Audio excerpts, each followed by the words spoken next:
Ela vem por baile de shortinho pra exibir o bumbum. Assalamualaikum anak-anak. Waalaikumsalam.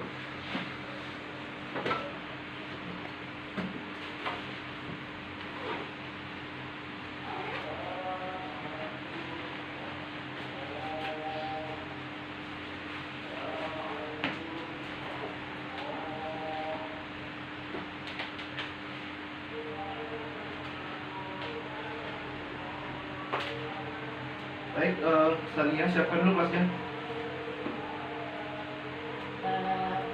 Sebelum memulai pelajaran pada hari ini, baiknya kita berdoa dulu menurut agama dan kepercayaan masing-masing. Berdoa dimulai. Berdoa selesai. Beri salam kepada Pak Guru. Assalamualaikum warahmatullahi wabarakatuh. Waalaikumsalam warahmatullahi wabarakatuh. Selamat pagi. Pagi Pak. Oke, saya absen terlebih dahulu. Dengar ya, namanya disimak baik-baik. Apabila terlewat, tolong ingatkan saya. Sinta Cahya Kinanti, Hadir Pak. Muhammad Maulana Baihaqi. Izin Pak. Kemana dia? Gak tahu Pak. Pak. Ada suratnya nggak? Ada Pak. Ada ya. Oke, nanti sekretaris kasih surat ke saya ya. Muhammad Rio, Apa? apa? Sania, Hadir Pak. Boy, Sakit Pak. sakit. Ada suratnya ya? Ada. Oke.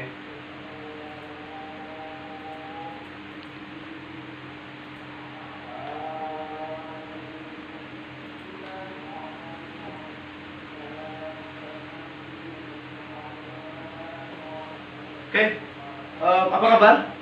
Baik Pak. Oke, baik semuanya. Pada hari ini kita akan belajar mengenai ciri-ciri dan proses terjadinya suatu perubahan sosial. Namun sebelum itu, saya seperti biasanya, saya ingin menekankan bahwa di dalam pembelajaran bersama saya, belajar itu santai aja. Jangan ada yang namanya takut ataupun tertekan. Yang namanya belajar itu nggak masalah salah ataupun kita tidak memahami itu tidak masalah. Yang menjadi masalah adalah ketika kita merasa tertekan, sehingga apa? Sehingga kita tidak mampu untuk menyerap apa yang disampaikan oleh guru dengan baik. Jadi saat saya bertanya atau saya ingin memberikan suatu hal, silakan dijawab. Salah itu tidak apa-apa. Yang namanya proses, kita harus menghargai setiap proses yang ada seperti itu. Nah, baik sebelum itu juga saya ingin menekankan kembali, kalian tahu aturan dari pemerintah hari ini, yakni larangan mudik. Kalian tahu? Oke, itu adalah suatu aturan yang menjadi pro dan kontra kita pada hari ini, yang mana masyarakat menyayangkan kebijakan pemerintah kali ini karena kenapa? Karena ya banyak sekali masyarakat yang ingin mudik ataupun bertemu dengan keluarganya seperti biasanya seperti tahun-tahun kemarin. Tetapi hari ini dengan adanya larangan mudik ini, mereka tidak bisa bertemu dengan keluarga seperti itu. Oke, menurut Sinta, apa sih kebijakan pemerintah ini, apakah sudah sesuai dengan keadaan kita hari ini, coba? Kurang tahu Pak. Oke, kurang tahu kesannya gimana? Menurut saya kurang tepat kebijakannya. Kurang tepat kenapa? Karena ya apa bedanya gitu kan, yang kebijakan sekarang saya tuh nggak terlalu signifikan gitu Pak. Soalnya ya tempat hiburan masih buka, mall, tempat apa, kebun binatang, Oke. apa bedanya gitu. Tempat Soal hiburan ya? iya, tempat hiburan. Oke, jadi menurut saya adalah peraturan pelarangan mudik ini tidak ada bedanya dengan ataupun adanya suatu kontradiksi dengan tempat-tempat hiburan seperti kebun binatang, kafe, mall, dan semuanya itu juga buka. Begitu ya Sania ya? Akan tetapi kenapa larangan mudik ini dilakukan seperti itu? Oke, mungkin ada yang ingin menambahkan sebenarnya apa makna dari aturan larangan mudik ini? Mungkin Sita ingin kembali mereview barangkali kenapa aturan ini ada dan muncul? Bisa? Coba tanyakan yang lain Pak. Oke, baiklah. Sebenarnya aturan larangan mudik ini yang menjadi kontroversi adalah sebenarnya apa perbedaan antara mudik dan pulang kampung, seperti itu kan. Nah, pada dasarnya ini yang menjadi kontroversi dan tidak dipahami oleh masyarakat secara luas. Kenapa? Karena pulang kampung itu bisa dilakukan kapan saja dan pengunjungnya ataupun penumpangnya itu tidak banyak, tidak membludak seperti itu. Akan tetapi yang namanya mudik itu ada suatu waktu di mana penumpangnya ataupun masyarakat ingin pulang dalam waktu yang serentak. Sehingga apa? Dampaknya adalah ketika tidak ada aturan larangan mudik, maka pelabuhan, terminal, bandara itu akan membludak, sehingga apa? Sehingga akan menimbulkan banyaknya suatu kerumunan.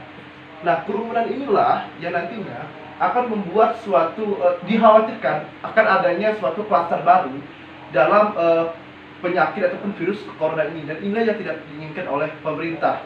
Sejatinya pemerintah membuat aturan ini sudah benar dan sudah sesuai dengan kondisi kita hari ini. Namun yang masih menjadi titik berat kita hari ini adalah apa? Adalah bagaimana pelaksanaan ataupun aturan itu ditegakkan di tengah-tengah ataupun di tengah lapangan kondisi masyarakat kita hari ini. Contohnya masih banyak sekali orang-orang yang berkerumun, tetapi kemana aparat-aparat yang tidak turun secara langsung, hanya beberapa malam saja ataupun hanya beberapa tempat saja, tetapi masih banyak sekali tempat-tempat hiburan yang masih buka tanpa ada protokol kesehatan ataupun pengawasan dari pemerintah kita hari ini, seperti itu.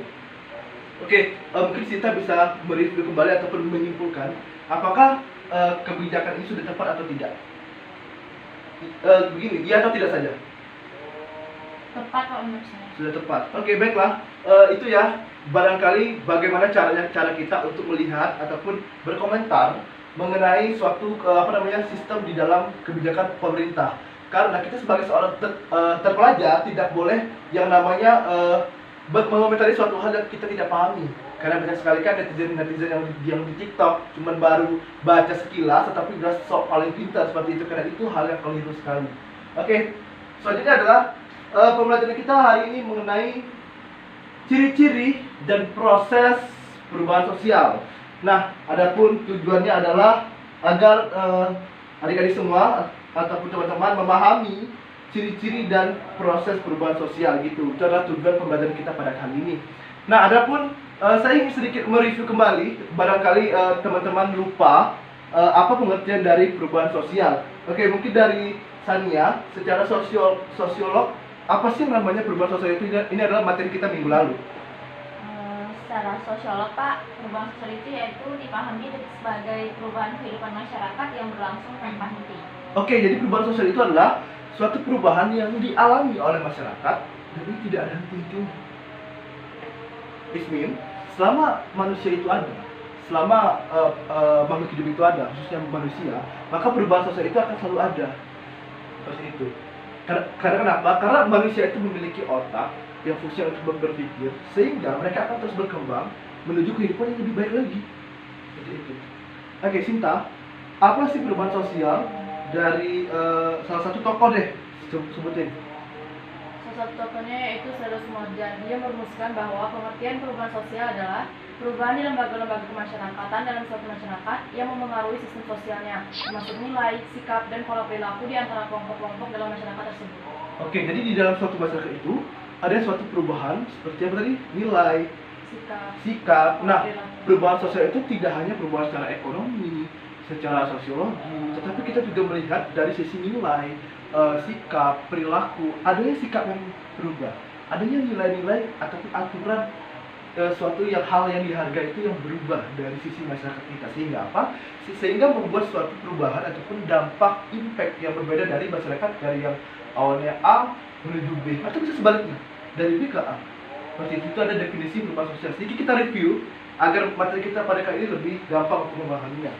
Baiklah, yang berikutnya adalah ciri-ciri perubahan sosial. Coba Sania, sebutkan ciri yang pertama. Ciri yang pertama yaitu berkelanjutan. Oke, apa maksudnya?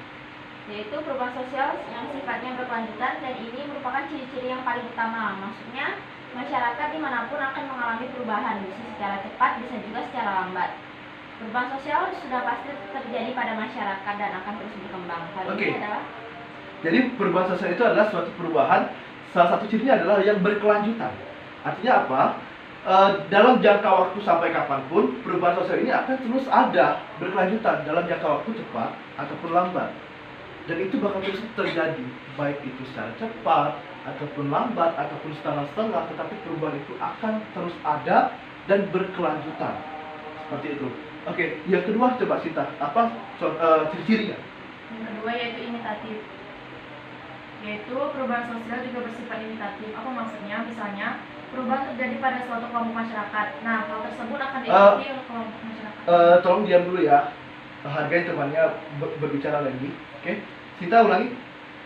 Maksudnya, misalnya, perubahan terjadi pada suatu kelompok masyarakat. Nah, hal tersebut akan diikuti oleh kelompok masyarakat lainnya. Kenapa? Ya karena hal itu terjadi, masing-masing kelompok akan saling mempengaruhi. Mereka tidak dapat mengisolir diri dari perubahan-perubahan yang ada.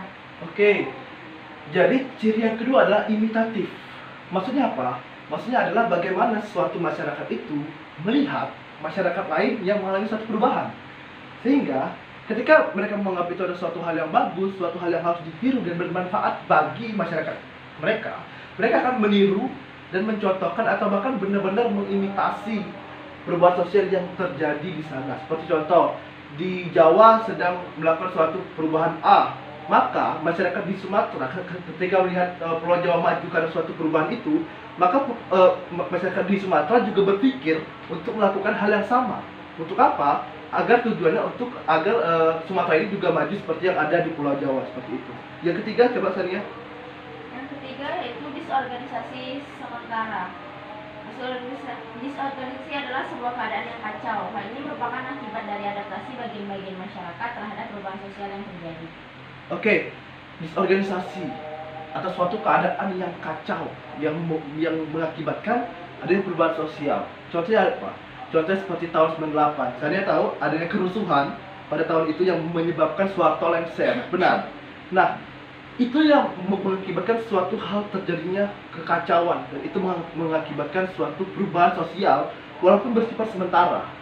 Nah, itu yang namanya disorganisasi. Oke, yang keempat, Sinta, bacakan. Yang keempat, hubungan kausalitas atau timbal balik.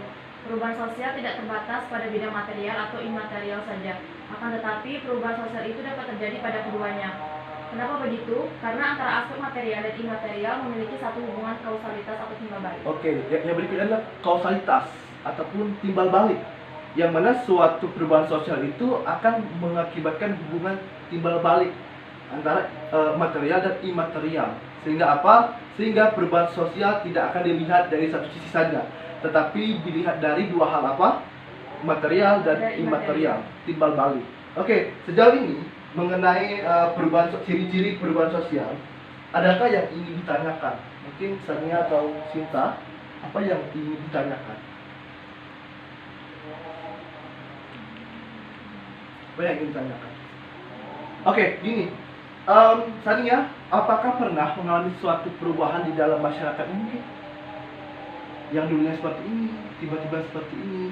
Teknologi mungkin? Apa contohnya? Smartphone. Gimana tuh?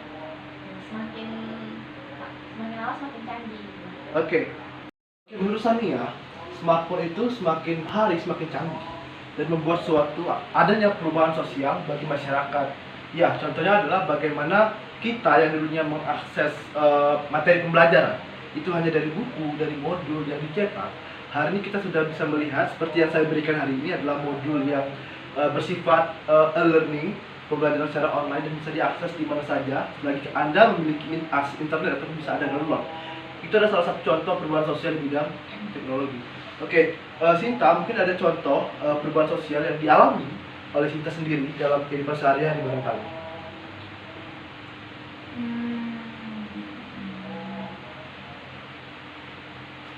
Misalkan kayak imitatif nggak Pak? Imitatif itu kan kayak misalnya perubahan terjadi pada suatu masyarakat dan kan misalkan kayak kita tuh kayak melihat perubahan di satu sisi kelompok yang lain, itu kan pasti kita juga kayak melihat ini kok yang terdapat dalam di sini kok belum mengikuti perubahan kelompok lain kayak gitu Pak. Pasti kan kita kayak menyesuaikan melihat dengan perubahan kelompok lain gitu. Oke, pernah nggak Sinta mengalami perubahan seperti itu? Kalau yang imitatif belum pernah Pak, cuman kayak itu tadi kan ngasih kayak contoh. Oh, nggak, maksudnya di dalam contoh pribadi pernah nggak mengalami suatu perubahan? Kalau contoh pribadi belum Pak, kalau misalkan yang menyangkut dengan imitatif. Oh, yang menyangkut dengan yang lainnya seperti yang disampaikan tadi seperti teknologi tadi? Kalau yang dengan yang pengalaman pribadi mungkin sama kayak Sania tadi Pak, tentang teknologi. Oke, sekarang coba dicatat dulu. Bikin 5 contoh pribadi terhadap perubahan sosial. Oke?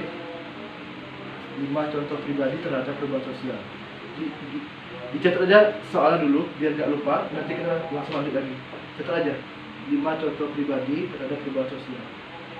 Oke, semuanya dicatat ya. 5 contoh pribadi terhadap perubahan sosial. Oke, itu nanti dikumpul melalui WhatsApp aja, nanti malam dikumpul ya. Oke, sekarang kita lanjut lagi mengenai prosesnya. Nah, mengenai perubahan sosial itu juga berproses. Tidak ada yang namanya suatu hal itu yang tidak berproses, apalagi suatu perubahan sosial yang menyangkut suatu masyarakat. Ada suatu prosesnya. Nah, proses yang pertama adalah apa, Sinta, yang pertama? Pertama, difusi. Apa itu difusi? Proses penyebaran unsur-unsur kebudayaan dari satu individu ke individu yang lain, dari satu golongan ke golongan yang lain, atau dari satu masyarakat ke masyarakat lain. Ya, berarti difusi itu adalah suatu perubahan sosial ataupun prosesnya adalah antara individu dengan individu ataupun antara kelompok dengan kelompok. Seperti itu. Misalkan adanya kelompok A bertemu dengan kelompok B, sehingga itu akan menyebabkan suatu proses perubahan sosial yang nyata. Jadi dari individu dan kelompok sosial dan kelompok sosial, seperti itu. Yang berikutnya adalah pementasan damai. Coba dibaca Sania. Pementasan damai yaitu maksudnya unsur baru ke dalam masyarakat tanpa paksaan dan kekerasan. Oke, jadi proses difusi itu adanya yang namanya dengan kekerasan, ada juga yang tidak dengan kekerasan. Contoh yang tidak dengan kekerasan adalah bagaimana Islam masuk ke Indonesia yang disebarkan oleh Wali Songo, itu tanpa ada kekerasan ataupun perang ataupun pertumbuhan darah. Itu adalah salah satu contoh bagaimana difusi itu bisa menjadi salah satu penyebab proses terjadinya perubahan sosial. Yang berikutnya adalah simbiotik, yaitu maksudnya suatu perubahan sosial dari kehidupan masyarakat yang saling hidup berdampingan, seperti itu. Misalkan adanya masyarakat suku Jawa hidup berdampingan dengan masyarakat suku Minang di dalam suatu RT atau tetanggaan lah. Nah, maka itu bisa menyebabkan suatu perubahan sosial. Karena apa? Karena saling mempengaruhi satu sama yang lain. Oke, yang berikutnya adalah Sania, bacakan yang lebih. Yaitu akulturasi atau kontak kebudayaan merupakan proses sosial yang timbul apabila suatu kelompok manusia dengan kebudayaan tertentu dihadapkan dengan unsur-unsur kebudayaan asing sedemikian rupa sehingga unsur-unsur kebudayaan tersebut lambat laun diterima dan diolah ke dalam kebudayaannya tanpa menghilangkan sifat khas kepribadian kebudayaan. Tanpa menghilangkan sifat khas dari kebudayaan asal. Itu adalah akulturasi. Ketika suatu masyarakat melihat ataupun mencontoh kebudayaan lain dari masyarakat lain yang asing, nah lambat laun kebudayaan masyarakat asing tersebut juga akan diterima dan masuk ke dalam kebudayaan masyarakat tersebut. Namun ini tidak menghilangkan sama sekali yang namanya kebudayaan masyarakat asli, tetapi mereka menyatu dan melebur menjadi satu, sehingga itu yang disebut dengan akulturasi. Oke, yang berikutnya adalah Sinta, bacakan yang C. Asimilasi adalah proses sosial tingkat lanjut yang timbul apabila terdapat golongan-golongan manusia yang punya latar belakang kebudayaan berbeda saling berinteraksi dan bergaul secara langsung dan intensif dalam waktu yang lama, sehingga kebudayaan dari masing-masing golongan tersebut berubah sifatnya dari yang khas menjadi unsur-unsur kebudayaan baru yang berbeda dengan asalnya. Nah, berbeda dengan akulturasi, ini menghilangkan budaya aslinya, seperti itu. Jadi adanya kontak antara masyarakat yang berbeda latar belakang dan mereka melakukan kontak itu, hubungan itu secara intens, sehingga dari 2 ataupun 3 kebudayaan ini akan melahirkan suatu kebudayaan baru dan juga menghilangkan kebudayaan lama, sehingga inilah yang disebut sebagai asimilasi. Oke, sampai di sini mungkin ada yang ingin ditanyakan.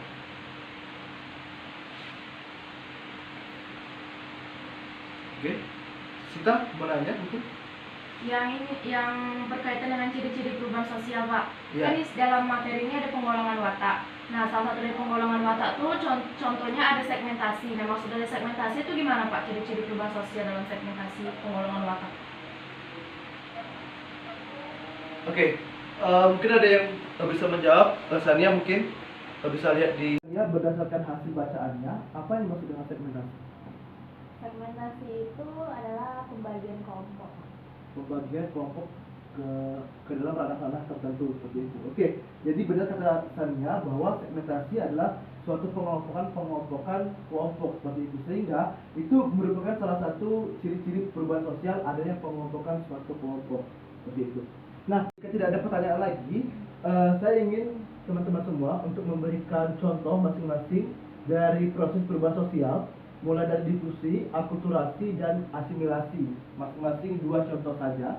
Bisa dicari di beragam informasi ataupun modul baik dari internet, buku atau segala macamnya, ataupun dari pengalaman pribadi barangkali. Nah itu nanti dikumpul jam 7 malam melalui WhatsApp saya. Baiklah, saya ingin menyampaikan sebuah kesimpulan, tetapi alangkah baiknya teman-teman menyebutkan apa sebenarnya ciri-ciri perubahan sosial. Cinta barangkali apa itu? Ini dari pembelajaran tadi, ciri-ciri dari perubahan sosial itu ada yang berkelanjutan, imitatif, disorganisasi sementara, dan hubungan kausalitas atau timbal balik. Oke, Sania, proses perubahan sosial itu apa aja sih prosesnya? Proses perubahan sosial itu ada 3. Yang pertama difusi, akulturasi, dan asimilasi. Oke, baik. Oke, terima kasih buat teman-teman yang hadir pada kali ini. Yang nggak hadir, semoga dapat hadir dalam pertemuan kita selanjutnya. Jangan lupa dikerjakan tugas yang sudah saya berikan, dan beritahu teman-teman yang tidak masuk buat mengerjakan tugas yang saya berikan. Oke, saya akhiri dengan salam. Assalamualaikum warahmatullahi wabarakatuh. Waalaikumsalam.